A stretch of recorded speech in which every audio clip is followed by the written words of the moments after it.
Hello, everyone, and welcome to another episode of Sterling Live. This is actually our second episode of the week, so lucky you all. Big treat there, having two episodes in 1 week.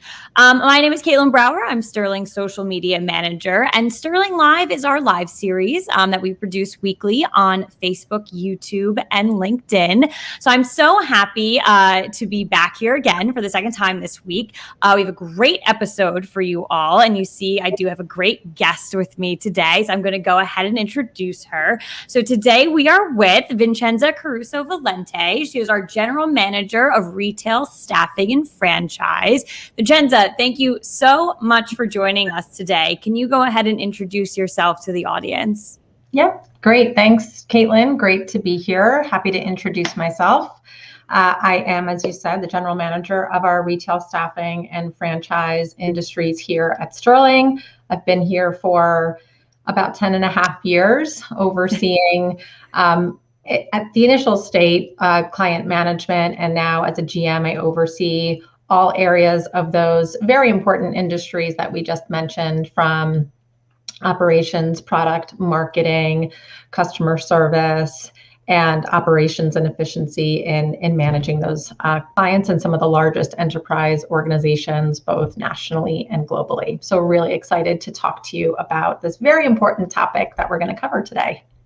Absolutely. And that's great. Thanks again for being here. 10 plus years at Sterling. I picked a good guest for us, a lot of experience, but also, someone who's very experienced in our topic today. So before I reveal what we are talking about, I do want to remind our audience live on Facebook, LinkedIn, and YouTube right now, you can ask Vincenza questions throughout the show. So just go over into the comment section on either of these platforms and submit your questions, and I will get them over to her as I see fit throughout the show. So here we go. Today's topic is the state of the shifting workforce. So let's go ahead and get into that. So to start, I do want to talk about a part of the shifting workforce, which is something called a contingent workforce. So can you please explain to our audience what a contingent workforce is? Yes, happy to do so. So very simply, the contingent or a contingent workforce includes everyone from a temporary employee, part-time employees, independent contractors and workers, basically employees of the temporary help industry, in all areas, consultants, seasonal employees, interns. It really runs the gamut. But the major benefit of hiring a contingent workforce is really the flexibility. And as I'm sure you can appreciate in the times that we are in, both economic and hiring, and just globally what we've been going through now more than ever, it's been so incredibly important to ensure that really instilling or incorporating a contingent workforce strategy into your hiring is really critical, because with a contingent workforce, it really gives you the opportunity to assess a company's needs on an ongoing basis. So short-term assignments, seasonally hiring during peak seasons, that contingent workforce is an asset to all organizations, especially, like I said, in today's hiring landscape. So that really the contingent workforce enables that, what I'll say, agility and resiliency that an organization needs to ensure that they've got the resources to meet those peaks and demands. And I know many industries, and I'm sure you know it as well, Caitlin, and our audience does, are experiencing this right now with shelter in place being lifted, right, cities reopening, vaccinations being, becoming very prevalent, and high percentages of the population being vaccinated, and how it's really shifted the demand of need in certain industries, and being able to fill those critical hiring demands and honestly the talent gaps that organizations and industries are seeing right now. Just a quick stat for you. Yeah. Reports have actually demonstrated and shown us that within the next 4 years, the number of not just contingent workers, but also the dynamic of the remote worker as well, in the US is going to reach well over 35 million individuals. And that's an increase of over 87%. Wow. Yeah. from pre-pandemic numbers. So just giving you that perspective, because the contingent workforce is impacting both those individuals that are going into work, actually an actual place, and individuals being hired remotely as well. Well, with that significant increase, where are these individuals going? What industries are hiring contingent workers? So it's a great question. I would say the macroeconomic impact of the last 16 months has really caused a shift. So I would say there really is no more, one industry or two industries that is heavily reliant on the contingent workforce. As organizations have been navigating this very uncharted territory that we've all experienced, the need for that workforce being flexible, ready, and resilient has been incredibly key. So I would say throw out your traditional notion of where do you usually see a contingent workforce or what industry needs it.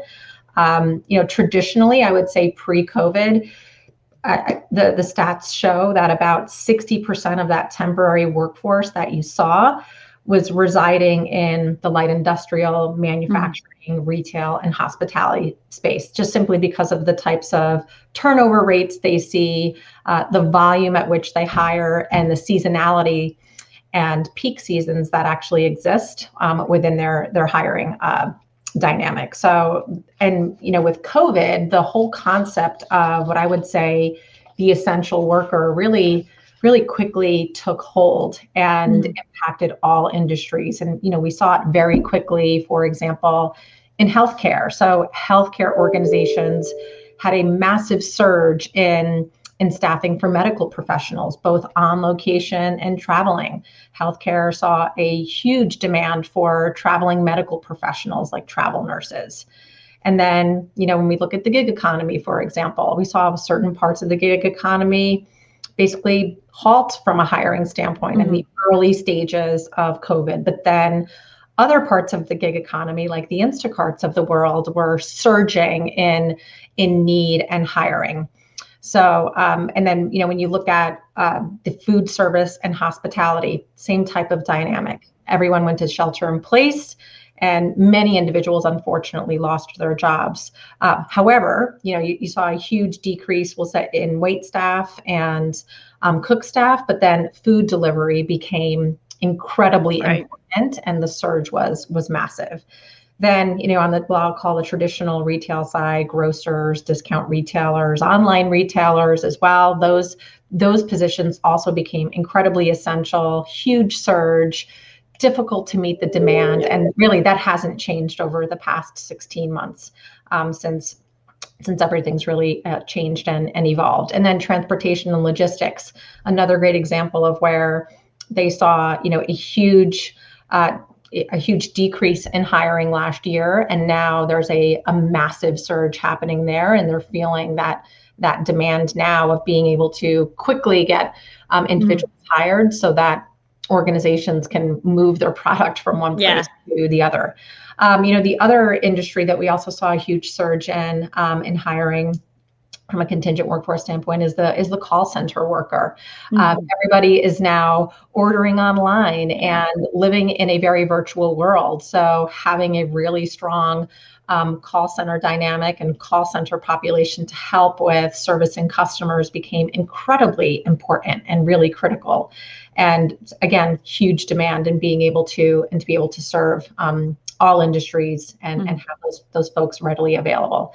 Technology, the same. They've seen a huge surge because the COVID and the pandemic really taught us that the need for technology and having that built into your business model and your business strategy was incredibly critical. And if you didn't have it built in, you were behind. Therefore, the need for for professionals in the technology space has also seen a massive surge. And then finally, the staffing industry, which is near and dear to my heart, obviously, they really sit at the center of it all because they are servicing all of these industries and they are trying to be as equally agile and resilient in the way that they're able to make sure that they are meeting their clients' hiring needs and also driving their business as well. So I know it was a very long Yeah. answer, but there is no more, traditional industry for the Yeah. contingent workforce. Every industry is so heavily reliant on them. And I think that's great for sure, crossing over, throwing out the traditional way of looking at it and seeing, that impact from COVID-19. So putting aside from, all these industries now involved and some of the other impacts you spoke about, are there other impacts or current trends from COVID on the contingent workforce that you're seeing? So I would say absolutely. I mean, the Mhm. shift really has been astounding from my point of view, and watching the evolution and the demand and just the needs that are out there. COVID literally reshaped the way organizations Mhm. looked at hiring, thought about risk, and we as individuals also did the same. We're all seeing what I'll say, I'm personally feeling it myself. We're looking up and out for the first time in a Yeah. long time, because we've been inward for well over a year. So, your perspective on the outside world and your approach has shifted and changed. And, what's really impacting organizations right now is not just how they need to meet client demand and need, but the perspective of how people want to work has Mhm. also dramatically changed, which is also having a significant impact on their ability to hire qualified candidates and meet their hiring needs. Some in the economic world today are calling this dramatic shift is being called that great reshuffle. People are not just thinking about their lives overall, but they're moving, they're changing their entire infrastructure around how they're living, both personally and professionally.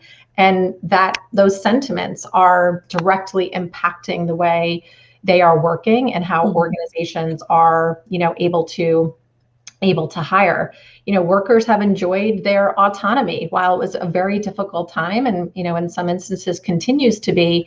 Worker sentiment has showed that they enjoyed autonomy. They enjoyed having personal time. They really reassessed, what is it that I want to get out of my work? Do I want a full-time Mhm. job? Would I prefer having a more flexible work schedule Yeah. so that I can live my life a little differently? Some individuals we've seen, I've actually seen it personally myself and in my family, is that there are folks that I've lived with for a long time, and have been great family members, and they're saying, I'm throwing out the traditional way of living and working, and I'm going to follow my entrepreneurial dream that I Yep. had. I'm going to go open my own business. Mhm. And it's great to see, and these are wonderful, I think wonderful aspirations for people to really want to go after. But it is having, like I said, this shift in lifestyle has really forced organizations to look closely at how they're now creating a flexible work environment for workers that they value, and also making sure that they're offering to candidates in the market, because there is such a high demand and need for talent in today's Mhm. world. So So so I want to advance on the high demand for talent right now, because it is a very, very hot topic. I'll throw out a key phrase of labor shortage, because we're hearing that all the time. So the questions I'm going to ask you now are about reopening. So we are looking up. That's great. But things are reopening, and there's that surge to being normal, and maybe people aren't as prepared. So let's talk about not being prepared, but then also too, making sure that we are looking at employees' needs as we reopen. So the first question I have for you is around labor shortages. So we are seeing that everywhere. We are seeing the U.S. is going through a labor shortage. Can you discuss that and kind of just explain what's going on to our audience? yeah, so I would say, despite the unemployment rate that we are seeing, there is 100% a labor shortage going on. And I mentioned to you earlier, really all industries in some capacity are experiencing this. Mhm. Particularly, though, I will say that in the area of skilled workers in certain industries are absolutely feeling a substantial impact from a shortage standpoint, and they're really struggling. So I'll give you a great example of real time what's happening right now in the food service and distribution industry. where warehouse workers, individuals that can operate machinery is really important. So that, again, they can move product. That's an example of a skilled worker that is in significant high demand right now. Alternatively, drivers are also at a premium as well and very difficult to find. So, quick stat here again, I think it's always important to understand the statistics and the what's actually happening in the market today. But according to the U.S. Bureau and Labor of Statistics, just we use transportation and the trucking industry as an example, they slashed over 90,000 jobs last year. Wow. At the height of COVID. And now they're in the process of quickly trying to replenish and rehire that population. And it's had a profound impact. So, the example that I just used around having a commercial driver's license in today's market, it's like carrying gold with you. Yeah. You are in high demand. So, the added layer to jobs like this is what, the way that they're being paid at a premium. But what people are forgetting too is that, yes, there is a great opportunity for increased wages, but people are, they need to keep in mind that it's also very taxing work as well, both mentally and physically and emotionally.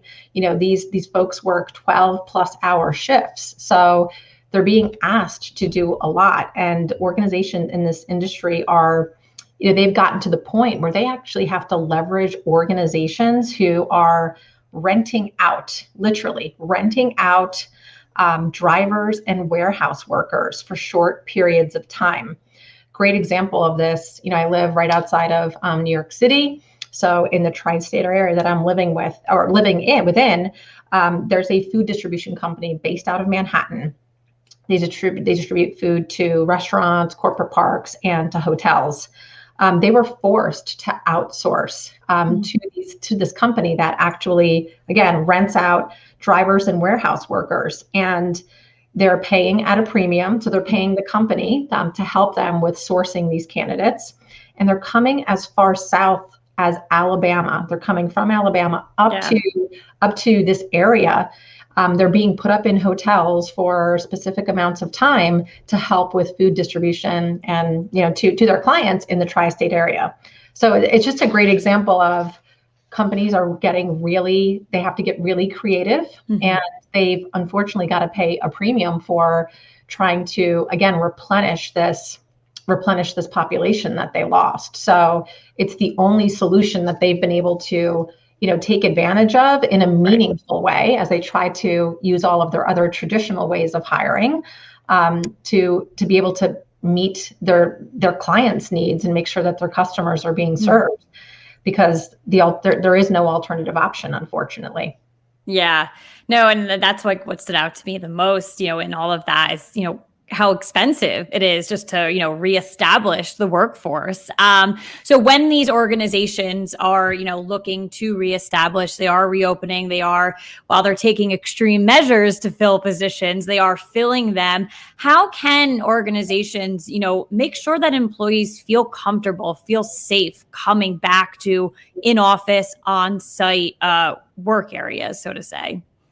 It's a great question because I would say, despite much of the progress that we've made in the past several months, again, with vaccinations and COVID testing and reopenings that are happening, there still is a level of uncertainty that both organizations and potential candidates and employees are feeling about, am I safe going back to the workplace? Will it be a healthy environment for me? Are there, does my company have defined policies relative to, we'll call it, revised safety, because the definition of safety from 2 years ago is not the same one that's in place today. Right. And the statistics really don't lie. They've remained the same. If employees don't feel safe, it has a direct impact on their confidence and ultimately your organization's culture. So confidence in your company's commitment to safety drives morale. Morale drives productivity. Mhm. So if an element of risk exists in that work environment, employees will leave, and candidates will not be driven to ultimately want to join your organization. So my observation has been is that when organizations have established policies and precautions in place, that then alternatively requires employees to abide by these policies and procedures, and enrolling them and making sure they understand what's expected of them, and alternatively what they've put in place to make them feel confident and safe is really critical, because ultimately you want to be able to attract new talent and also really retain that existing talent that you had that you want coming back. So having that as part of your ongoing curriculum with your existing employees, and alternatively incorporating that level of exposure and transparency into your training programs for new hires is really key. And then alternatively too, obviously acting on any employee feedback that comes to you about their level of how they feel. Do they feel safe? And is there anything that is making them feel unsafe, for example? Making sure that you've got protocol to address those appropriately when they're presented to you is really important, because ultimately it will have an adverse trickle-down impact, costly and trickle-down impact on not just your people, but ultimately your organization's goals and needs. I like that. And I think it's super important that you brought up, when you are hiring, you are recruiting, bringing people on, but also when individuals join your company. It doesn't stop after, the offer letter is signed and it's great and it's my first day. It continues. So I really like that. And then also to the feedback. So keeping that open communication with your employees and understanding what is going to make them feel safe. How are they feeling comfortable, for sure. So I want to move into, obviously the topic of the show is the state of the shifting workforce. And we are seeing shifts happening constantly. And I think we all need to realize that. But you had mentioned a little bit earlier about organizations getting creative and trying new things and everything like that. So one of the things that we're seeing are organizations, quote unquote, upscaling the workforce. So can you explain a little bit what that means and how these organizations are exactly upscaling their workforce?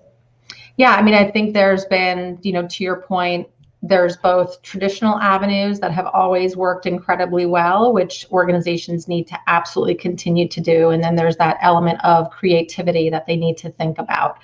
So what I will say is, again, something that has been, really has become heightened in this world of COVID and the pandemic is demonstrating that skilled individuals are really critical in just our ability to function as a society. And many organizations realized that they needed to make sure that they were training their employees, helping them with their career aspirations, and making sure that they are being productive, that they feel productive, and that it goes back to that element of morale and understanding their purpose and what they're delivering and giving them meaningful work. And at the same time, making sure that you're continuing to develop them, because they too need new skills and, the ability to function in this new environment. So that first and foremost, making sure that you've got a trained and successful workforce, and a continual one, is really important. And then, I mentioned to you also that dynamic of creativity and leveraging and outsourcing the need for hiring with organizations like I mentioned. Alternatively, too, I will say, having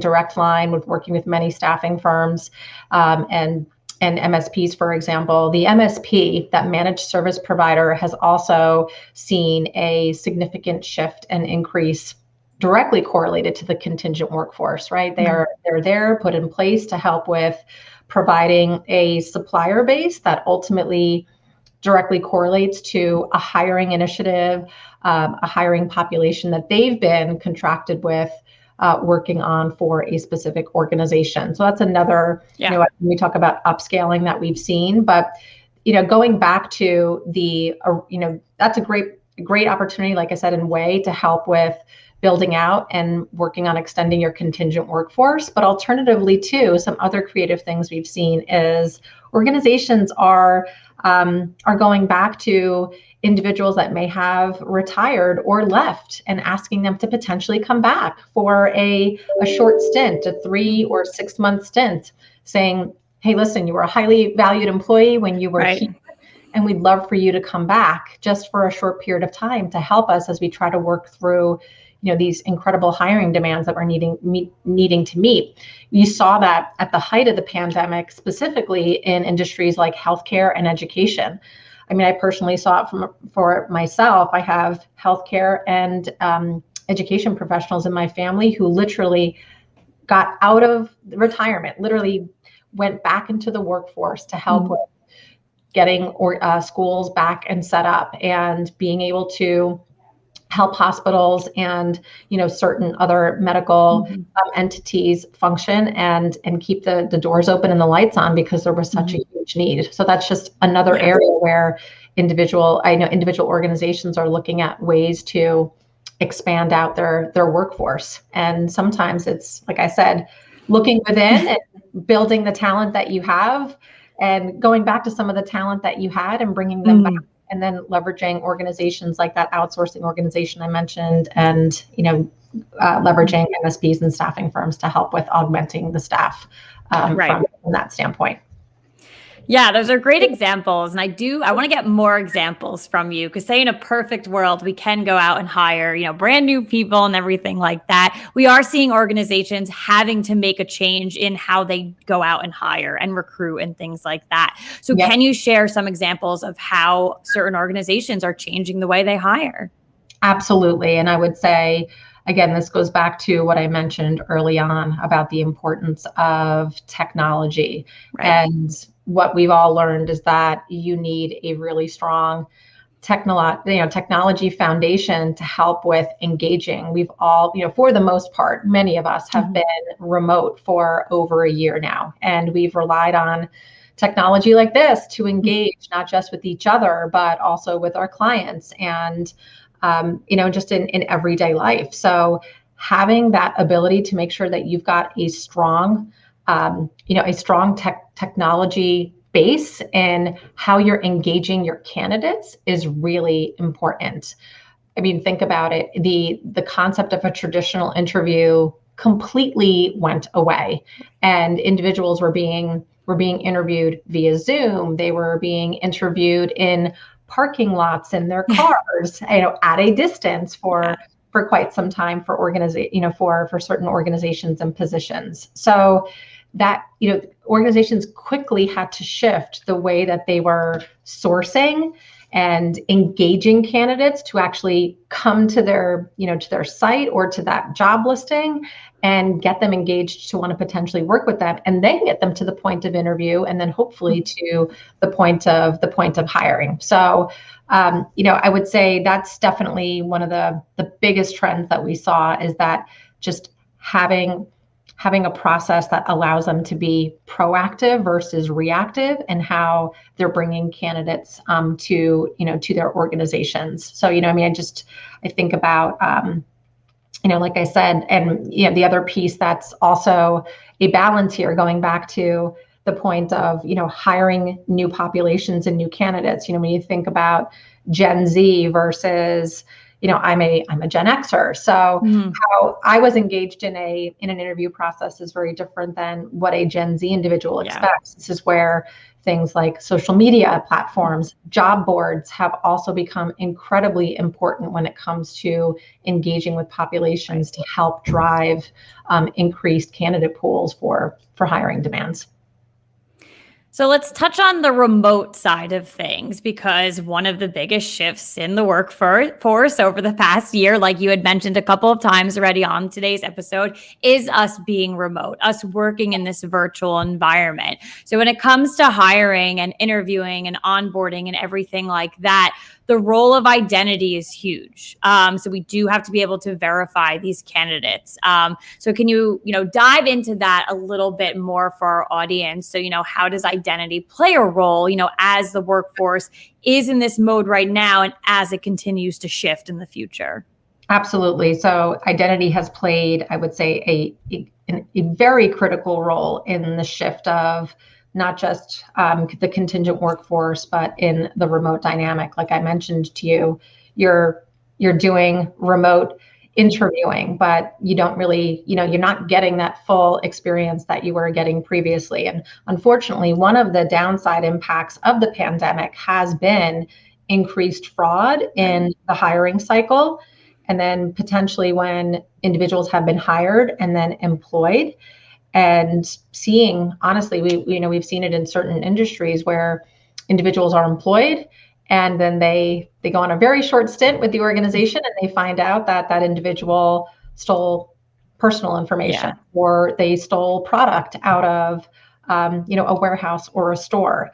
And that element of, and they weren't actually who they said that they were, that they did not use and did not represent themselves in the way that they needed. So especially now with remote work continuing and this increased need for candidates and workers, that continual churn and shift of candidate turnover and employee turnover makes that element of fraud that much more important to address and make sure that at the point of before hire and having identity at the front of your process and having the individual confirm they are who they say that they are is incredibly important to mitigate that, what I'll call not just the business risk that it presents, but the risk that it presents to your employee population and ultimately to your clients as well. So you're exposing them to that potential level of fraud as well. Along with identity, we're seeing fair chance and diversity and inclusion play a big role with this shift in the workforce too. So can you expand upon that a little bit for our audience? Yeah, I mean, I think it's no surprise to anyone that the importance of diversity and inclusion has been incredibly important, especially in the past year, making sure that organizations are handling their decisioning and their hiring in a fair and consistent way is of the utmost importance, not just about how they're representing their brand, but also ensuring that they are creating an inclusive culture and that they are really thinking about their hiring practices in a holistic way. Mm-hmm. And, that only benefits them, especially again, in the environment that we're in today, where there's such a huge demand for employees and for hiring, that making sure that you have strong processes, policies, and approaches to the way that you're looking at individuals and ensuring that you're giving them that opportunity and chance to have the job that they're potentially looking for. Right. Because just getting that candidate to that point of wanting to work for you is incredibly important, but making the process fair and consistent for them is equally important. I really do love that answer because, we are talking a lot about getting, the candidate and, the potential candidate to like a spot, get them to want to work for you. So that whole process there, but making sure they are the right individual and they meet all the requirements. So I think, touching on identity, fair chance, and diversity and inclusion, major role as we shift in the workforce and as we continue to in the future for sure. So we've been talking about hiring, candidates, the candidate experience, everything for the last 32 minutes. So when we are hiring, we need to talk about background checks and background screening. So let's talk about, the importance of fully understanding background checks and how organizations use this information. So my first question for you here is, what is the risk of removing background checks from your hiring process? It's a really interesting question. And, of course, given that we are in the identity and background screening industry, again, the element and understanding of knowing who you're hiring, most importantly, like we said, are they qualified for the role? There's many aspects that you look at. Are they qualified? Are they a good cultural fit? Will they ultimately be, great, productive work individuals for your organization? Do they represent you well? And obviously, every organization depending on who they're hiring for, the positions that they're hiring for. In some industries, as we know, running a screen on an individual is part of the regulatory landscape. It must be done for, again, back to the points that we've brought about earlier around trust, safety, mitigating risk. So, eliminating a background check, yeah, perhaps it will, from your point of view, organizations may say, well, if I just eliminate it, then I don't know about it and I'll open up my candidate pool. But at the end of the day, that's actually not what you're doing. You're causing substantial risk in your business goals and your business productivity. And ultimately, again, going back to understanding and looking at the whole profile of an individual as you're bringing them on board. So from my point of view, background screening has become that much more important and even more critical as we go into this next shift in hiring. So with understanding the full profile, what are the opportunities there when you really do look into a candidate's profile and, understand it end to end? Yeah, I mean, it goes back to what I mentioned earlier around diversity, inclusion, and fair chance. It's, you have to make sure you understand who the individual is, and ultimately, are you treating them fair and consistently when you're hiring them?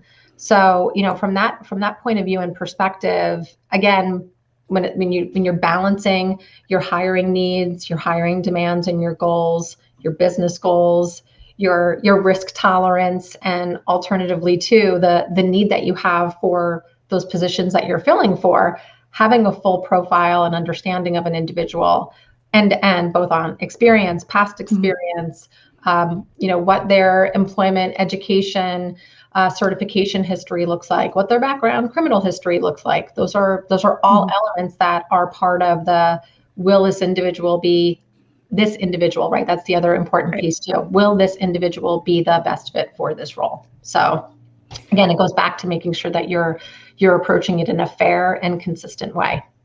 And I think that's really important to bring up, because I think one of the common things that you might read out there, some people might just have the misconception, is that when you run a background check, you're truly looking for a criminal record. Like, that's the end goal. And in reality, the end goal is to truly understand the individual's profile. And like you had just said, what are their, capabilities? What is their skill set? Do they fit into what we're trying to accomplish here? So I think that response was absolutely perfect there.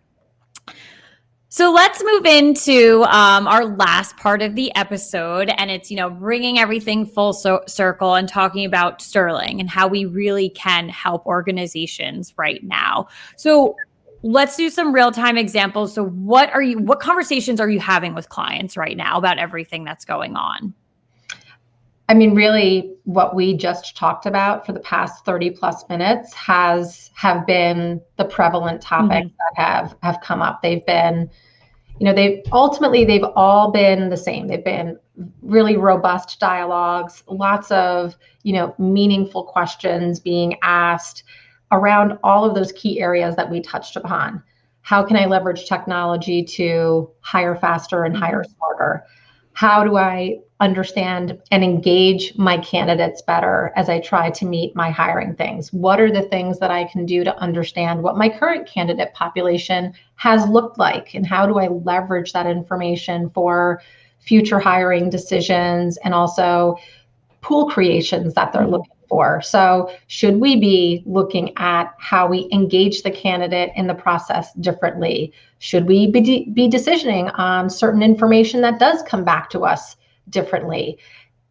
Looking at all of those, all those areas has really helped organizations do a holistic approach to, how do I make sure that I'm meeting hiring demands? How do I make sure I'm keeping my organization safe? How do I make sure I'm mitigating risk? And ultimately, how am I ensuring that I'm keeping my business productive, moving, and really meeting the goals at an organizational level? So these are just been the constant conversations that we've been having, and again, helping them get creative about how to look at not just what they've been doing in a traditional way, but what they've learned in the past 18 months on how to get creative on where and how to source for candidates, and that contingent workforce has been a really important part of that, and understanding how they can bring them in for either really short periods of time, potential extended periods of time, and then also ultimately looking at,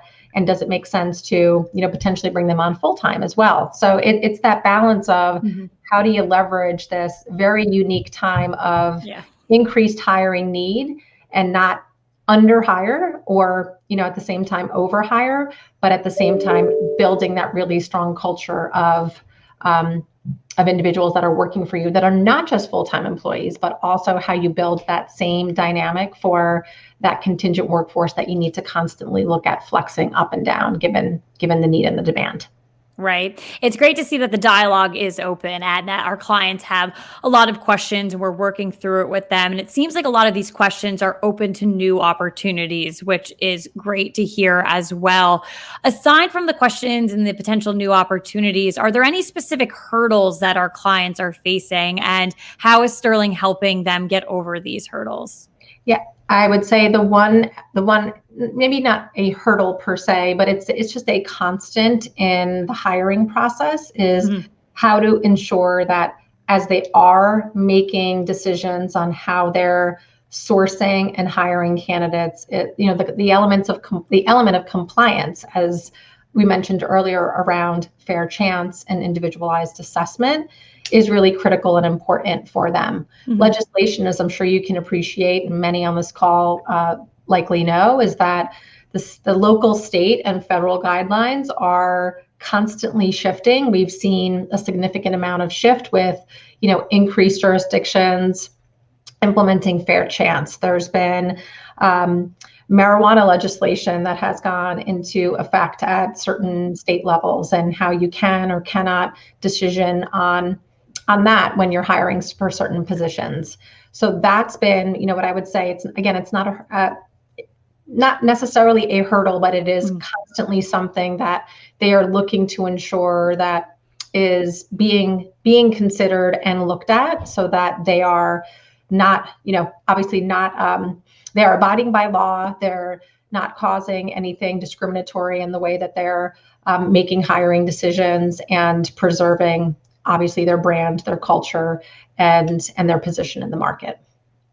So clearly from the last two questions that I just asked you and your responses, Sterling has been able to pivot during these shifts in the workforce and really get to the bottom of what our clients' needs, what their questions are. So how is that possible? How are we so quick to be flexible, pivot, and ultimately come out and, be the best partner we can be to our clients? Yeah, it's a great question. I will just take the experience that, you and I specifically have been part of over the past 18 months here at Sterling.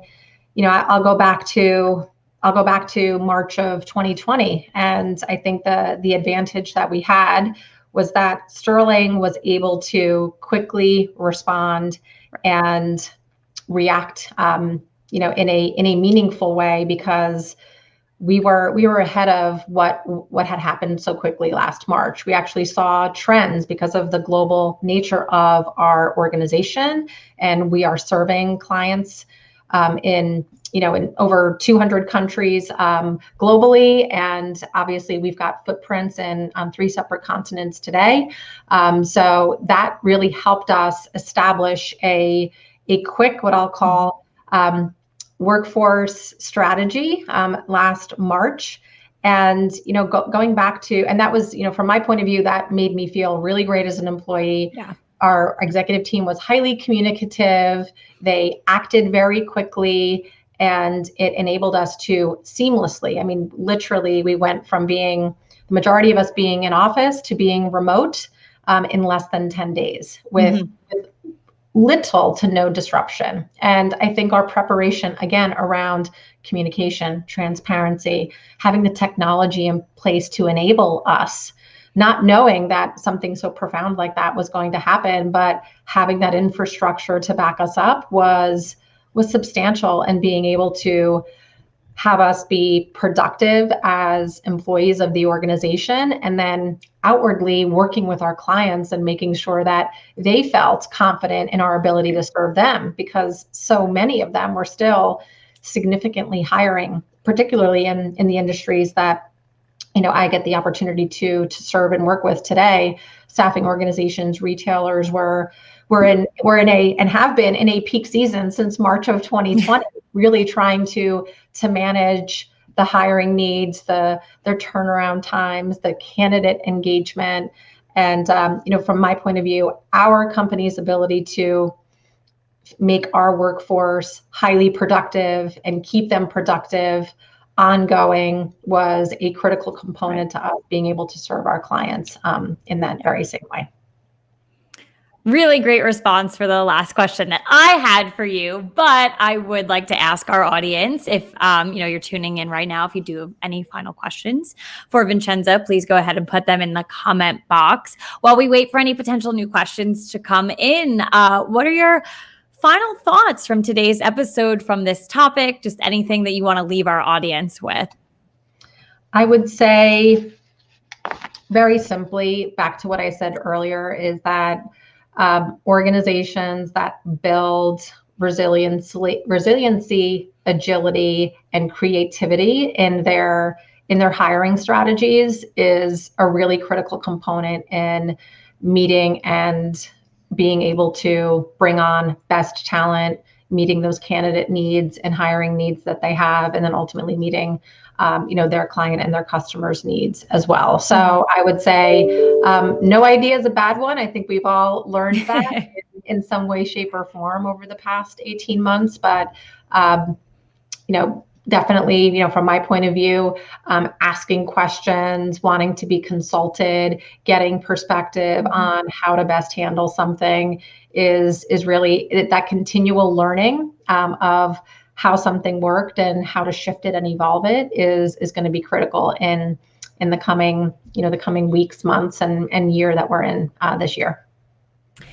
Definitely. And to piggyback off of learning, questions, everything like that, if you do want to learn more and have any questions at all, you can always follow us on our social media accounts or visit our website at sterlingcheck.com. At this time, we don't have any further questions, but Vincenza, this was an incredible episode. I learned so much. You provided so much insight for our audience to understand the shifting workforce, contingent workforces, everything, that's important for background screening, how Sterling can help and everything like that. So thank you so much for everything that you provided today. Thanks, Caitlin, for having me. It was great. Absolutely. Thank you to our audience as well. And we will see you next week for another episode of the Sterling Live. Thank you.